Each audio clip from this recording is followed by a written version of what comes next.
প্রধানমন্ত্রী শেখ হাসিনা বলেছেন, মুক্তিযোদ্ধারা যে দলেরই হোক তাদের সর্বোচ্চ সম্মান নিশ্চিত করতে হবে। লাখো শহীদের রক্তে অর্জিত স্বাধীনতা কখনো ব্যর্থ হতে পারে না।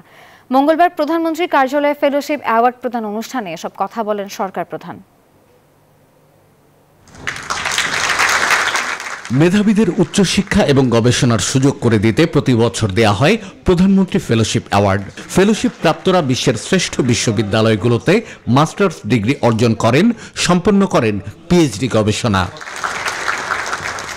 মেধাবীদের হাতে অ্যাওয়ার্ড তুলে দিয়ে তাদের উদ্দেশ্যে প্রধানমন্ত্রী বলেন, দেশের মানুষের সর্বোচ্চ সেবা নিশ্চিত করতে হবে মুক্তিযোদ্ধাদের সর্বোচ্চ সম্মান।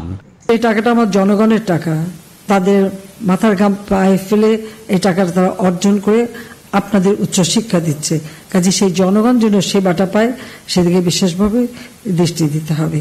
যারা মুক্তিযোদ্ধা তাদের এই আত্মত্যাগের মধ্য দিয়েই আমাদের বিজয় অর্জিত হয়েছে, কাজে তাদের সবসময় সর্বোচ্চ সম্মান দিতে হবে। আমি জানি এর মধ্যে অনেকেই হয়তো আমাদের দলের সমর্থনে অন্য জায়গায় চলে গেছেন বা অনেকের অনেক কিছু থাকতে পারে, যে যেখানেই যাক সেটা আমার কাছে বিবেচ্য না। আমার কাছে বিবেচ্য তাদের সম্মানটা সর্বোচ্চ থাকবে।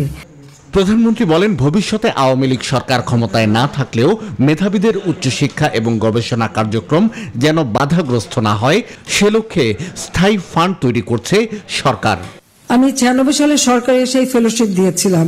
যখনই বিএনপি ক্ষমতা আসলো, খালেদা জিয়া এসে সেটা বন্ধ করে দিল। আমি ভাবছি আমি এই ফেলোশিপটাকেও একটা ট্রাস্ট ফান্ড করে আইন করে দিয়ে যাব,